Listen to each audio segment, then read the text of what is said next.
Dakshina Kannada DCC ಬ್ಯಾಂಕ್ನಲ್ಲಿ ಭಾರಿ ಅಕ್ರಮದ ಅನುಮಾನ ಕೇಳಿಬರ್ತಾ ಇದೆ. ಸಾಲದ ಹೆಸರಿನಲ್ಲಿ ದಕ್ಷಿಣ ಕನ್ನಡ ಡಿಸಿಸಿ ಬ್ಯಾಂಕ್ನಲ್ಲಿ ಅಕ್ರಮ ನಡೀತಾ ಇದೆಯಾ ಅಂತ ಭಾರಿ ದೊಡ್ಡ ಮಟ್ಟದಲ್ಲಿ ಇಲ್ಲಿ ಅಕ್ರಮ ನಡೀತಾ ಇದೆ ಅನ್ನುವಂತ ಅನುಮಾನದ ವಾಸನೆ ಕೇಳಿಬರ್ತಾ ಇರೋದು.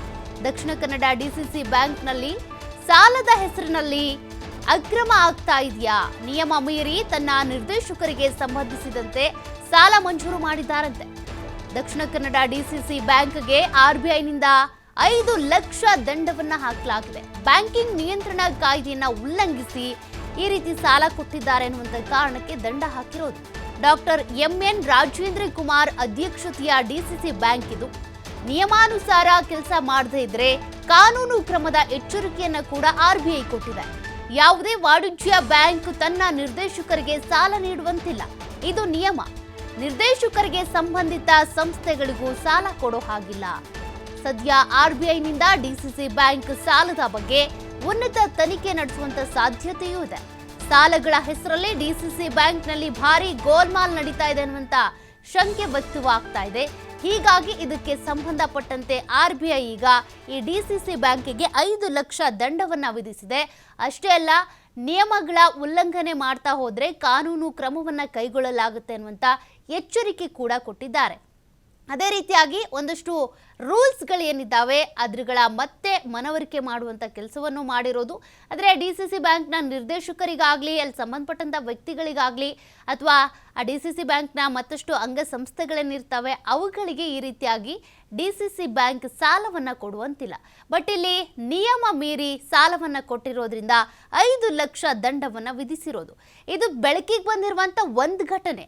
ಬಟ್ ಇದೇ ರೀತಿಯಾಗಿ ಯಾವ್ಯಾವ ಅಕ್ರಮಗಳು ನಡೀತಾ ಇದೆ, ಅಲ್ಲಿ ಇನ್ನೂ ಏನೇನು ನಡೆಸ್ತಿದ್ದಾರೆ, ಅದಕ್ಕೆ ಸಂಬಂಧಪಟ್ಟಂತೆ ಮಾಹಿತಿ ಕಲೆ ಹಾಕೋದಕ್ಕೆ ಅಂತ ಉನ್ನತ ಮಟ್ಟದ ತನಿಖೆ ನಡೆಯುವಂಥ ಸಾಧ್ಯತೆ ಕೂಡ ಇದೆ.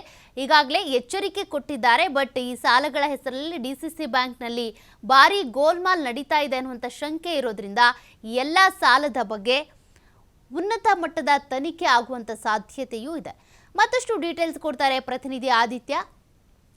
ಈಗಾಗಲೇ ಡಿಸಿಸಿ ಬ್ಯಾಂಕ್ನಲ್ಲಿ ನಡೆದಿರುವಂಥ ಒಂದು ಅಕ್ರಮದ ಬಗ್ಗೆ ಏನೋ ಗೊತ್ತಾಗಿದೆ. ಬಟ್ ಇದೇ ರೀತಿ ಅದೆಷ್ಟು ಅಕ್ರಮಗಳು ನಡೀತಾ ಇವೆ, ಯಾರ್ಯಾರಿಗೆ ಸಾಲ ಕೊಟ್ಟಿದ್ದಾರೆ, ಇಂತಹ ಅಕ್ರಮಗಳಿಗೆ ಸಂಬಂಧಪಟ್ಟಂತೆ ಉನ್ನತ ಮಟ್ಟದ ತನಿಖೆ ಆಗಬೇಕು ಅಂತ ಕೂಡ ಆರ್ಬಿಐ ಹೇಳ್ತಾ ಇದೆ. ಸದ್ಯಕ್ಕೆ ಅಲ್ಲಿ ಏನೇನು ಡೆವಲಪ್ಮೆಂಟ್ಸ್ ಆಗ್ತಾ ಇದೆ?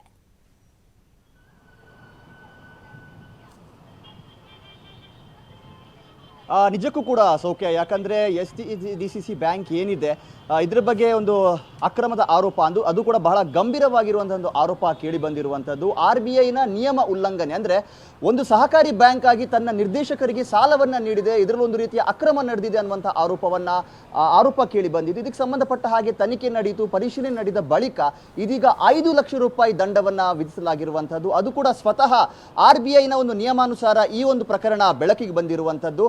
ದಕ್ಷಿಣ ಕನ್ನಡ ಜಿಲ್ಲಾ ಕೇಂದ್ರ ಸಹಕಾರಿ ಬ್ಯಾಂಕ್ ಏನಿದೆ ಬಹಳ ಒಂದು ಪ್ರತಿಷ್ಠಿತ ಬ್ಯಾಂಕ್ ಆಗಿದೆ. ಯಾಕಂದ್ರೆ ಇದರ ಅಧ್ಯಕ್ಷರು ರಾಜೇಂದ್ರ ಕುಮಾರ್ ಸರಿಸುಮಾರು 25 ವರ್ಷಗಳಿಂದ ಅನಭಿಷಕ್ತವಾಗಿ ಅಧ್ಯಕ್ಷರಾಗಿ ಕಾರ್ಯವನ್ನು ನಿರ್ವಹಿಸ್ತಾ ಇದ್ದಾರೆ. ಇಂಥ ಒಬ್ಬ ಅಧ್ಯಕ್ಷತೆಯಲ್ಲಿ ಇರುವಂತಹ ಬ್ಯಾಂಕ್ನಲ್ಲಿ ಈ ತರ ಅಕ್ರಮಗಳು ನಡೀತಾ ಇದೆ ಅನ್ನುವಂಥದ್ದು ಬಹಳಷ್ಟು ಒಂದು ಆಕ್ರೋಶಕ್ಕೂ ಮತ್ತು ಅನುಮಾನಕ್ಕೂ ಕೂಡ ಕಾರಣವಾಗಿದೆ. ಈಗ RBI ಕೆದಕಿದಂಥ ಸಂದರ್ಭ, ಅಂದರೆ ನಬಾರ್ಡ್ ಈ ಬಗ್ಗೆ ಒಂದು ಪರಿಶೀಲನೆಯನ್ನ ಮಾಡಿತ್ತು. ಪರಿಶೀಲನೆಯನ್ನ ಮಾಡಿದಂಥ ಸಂದರ್ಭ ಈ ಅಕ್ರಮಗಳು ಬೆಳಕಿಗೆ ಬಂದಿದೆ. ಅಂದರೆ ಈ ಬ್ಯಾಂಕ್ ಏನಿದೆ ಪ್ರಮುಖವಾಗಿ ಕೃಷಿಕರಿಗೆ ಒಂದು ರೀತಿ ಪ್ರಯೋಜನ ಆಗಲಿ ಅನ್ನುವಂಥ ರೀತಿಯಲ್ಲಿ ಒಂದು ಸಾಲವನ್ನು ಕೊಡುವಂತಹ ಬ್ಯಾಂಕ್. ಸಾಕಷ್ಟು ಕೃಷಿಕರು ಇದರ ಮೇಲೆ ಡಿಪೆಂಡ್ ಆಗಿದ್ದಾರೆ. ಆದರೆ ಇದೇ ಸಂದರ್ಭದಲ್ಲಿ ನಬಾರ್ಡ್ ಈ ಒಂದು ವಿಚಾರವನ್ನು ಪ್ರಸ್ತಾಪ ಮಾಡಿ ಈ ಒಂದು ಅಕ್ರಮವನ್ನು ಹೊರತಂದಿರುವಂಥದ್ದು ಇನ್ನಷ್ಟು ಅಕ್ರಮಗಳು ಇಲ್ಲಿ ಇರಬಹುದು ಅನ್ನುವಂಥ ಒಂದು ಅನುಮಾನಕ್ಕೂ ಕೂಡ ಕಾರಣವಾಗಿದೆ. ಈ ಬೆಳವಣಿಗೆಯ ಬೆನ್ನಲ್ಲೇ ಈಗಾಗಲೇ ಅನೇಕ RTI ಕಾರ್ಯಕರ್ತರು ಏನಿದ್ದಾರೆ ಈ ಬ್ಯಾಂಕ್ನಲ್ಲಿ ಏನೆಲ್ಲ ಅಕ್ರಮಗಳು ನಡೀತಾ ಇದೆ ಇದನ್ನ ಕೆದಕೋದಕ್ಕೆ ಮುಂದಾಗಿರುವಂಥದ್ದು. ಅನೇಕ ವರ್ಷಗಳಿಂದ ಸಹಕಾರಿ ಬ್ಯಾಂಕಿಂಗ್ ಕ್ಷೇತ್ರದಲ್ಲಿ ಈ ಒಂದು ಬ್ಯಾಂಕ್ ಕಾರ್ಯವನ್ನು ನಿರ್ವಹಿಸ್ತಾ ಇದೆ. ಈ ಬೆನ್ನಲ್ಲಿ ಈಗ 5 ಲಕ್ಷ ರೂಪಾಯಿ ದಂಡವನ್ನು ಕೂಡ ಬ್ಯಾಂಕ್ನ ಮೇಲೆ ಹಾಕಲಾಗಿರುವಂಥದ್ದು. ಯಾಕಂದ್ರೆ ಆ ನಿರ್ದೇಶಕರಿಗೆ ಏನಿದೆ RBI ನಿಯಮಾನುಸಾರವಾಗಿ ಈ ನಿರ್ದೇಶಕರಿಗೆ ಸಾಲವನ್ನು ಕೊಡುವಂಥ ಯಾವುದೇ ಒಂದು ಪ್ರೊವಿಷನ್ ಇಲ್ಲ. ಆದರೆ ಆ ಪ್ರೊವಿಷನ್ ಅನ್ನ ಮೀರಿ ಆ ಒಂದು ರೂಲ್ಸ್ ಏನಿದೆ ಅದನ್ನು ವೈಲೇಟ್ ಮಾಡಿ ಆ ನಿರ್ದೇಶಕರಿಗೆ ಸಾಲವನ್ನು ನೀಡಿದ್ದಾರೆ ಅನ್ನುವಂಥ ಒಂದು ಆರೋಪ ಈಗ ದೃಢಪಟ್ಟಿರುವಂಥದ್ದು. ಈ ಹಿನ್ನೆಲೆ ಈಗ 5 ಲಕ್ಷ ರೂಪಾಯಿ ದಂಡವನ್ನು ವಿಧಿಸಲಾಗಿದೆ ಮತ್ತು ಇನ್ನಷ್ಟು ಕಾನೂನು ಕ್ರಮವನ್ನು ತೆಗೆದುಕೊಳ್ಳುವಂಥ ಒಂದು ಸಾಧ್ಯತೆಗಳು ಕೂಡ ಇದೆ. ಒಂದು ರೀತಿಯಲ್ಲಿ ಹೇಳಬೇಕು ಅಂದರೆ ಬ್ಯಾಂಕ್ನ ಅಧ್ಯಕ್ಷ ರಾಜೇಂದ್ರ ಕುಮಾರ್ ಕುಮಾರ್ಗೆ ಒಂದು ರೀತಿ ಇದು ಕಳಂಕ ಅಂತ ಹೇಳ್ಬೋದು. ಯಾಕಂದ್ರೆ ಮೊನ್ನೆ ತಾನೇ ಬ್ಯಾಂಕ್ ಬಹಳ ಲಾಭದಲ್ಲಿದೆ, ಆ ಥರ ಸಾಧನೆಯನ್ನ ಮಾಡಿದೀವಿ, ಈ ಥರ ಸಾಧನೆಯನ್ನ ಮಾಡಿದೀವಿ ಅನ್ನುವಂಥ ರೀತಿಯಲ್ಲಿ ಅವರು ಬಡಾಯಿ ಕೊಚ್ಕೊಳ್ತಾ ಇದ್ರು. ಆದರೆ ಇಂಥ ಒಂದು ಗಂಭೀರ ಆರೋಪ ಸದ್ಯ ಬ್ಯಾಂಕ್ ವಿರುದ್ಧ ಕೇಳಿ ಬಂದರೂ ಕೂಡ ಯಾವುದೇ ರೀತಿಯ ಪ್ರತಿಕ್ರಿಯೆಯನ್ನು ಅವರು ಕೊಟ್ಟಿಲ್ಲ. 2023ರಲ್ಲಿ ಈ ವಿಚಾರವಾಗಿ ಒಂದು ತನಿಖೆ ಅನ್ನುವಂಥದ್ದು ನಬಾರ್ಡ್ ಆರಂಭ ಮಾಡಿತ್ತು. ಎಲ್ಲ ರೀತಿಯ ಪ್ರತಿಕ್ರಿಯೆಗಳನ್ನು ಕೂಡ ಬ್ಯಾಂಕ್ನಿಂದ ಪಡೆಯಲಾಗಿತ್ತು. ಆದರೆ ಅವರು ಕೊಟ್ಟಂತ ಒಂದು ಪ್ರತಿಕ್ರಿಯೆಯಿಂದಲೇ RBIಗೂ ಕೂಡ ಗೊತ್ತಾಗ್ತಾ ಹೋಗುತ್ತೆ, ನಬಾರ್ಡ್ಗೂ ಕೂಡ ಗೊತ್ತಾಗ್ತಾ ಹೋಗುತ್ತೆ ಇಲ್ಲಿ ಅಕ್ರಮಗಳು ನಡೆದಿರುವಂಥದ್ದು ಸ್ಪಷ್ಟ ಅನ್ನುವಂಥ ರೀತಿಯಲ್ಲಿ. ಹಾಗಾಗಿ ಕಳೆದ ತಿಂಗಳು ಮಾರ್ಚ್ ಅಂದು ಈ ಒಂದು ಆದೇಶವನ್ನ ನೀಡಿದೆ. 5 ಲಕ್ಷ ರೂಪಾಯಿ ದಂಡ ಮತ್ತು ಇನ್ನಿತರ ಕಾನೂನು ಕ್ರಮಗಳನ್ನು ಈಗಾಗಲೇ ಬ್ಯಾಂಕ್ ವಿರುದ್ಧ ಜಾರಿಗೊಳಿಸಿರುವಂಥದ್ದು. ಸೌಖ್ಯ, ಥ್ಯಾಂಕ್ ಯು ಆದಿತ್ಯ ಡೀಟೇಲ್ಸ್ಗೆ.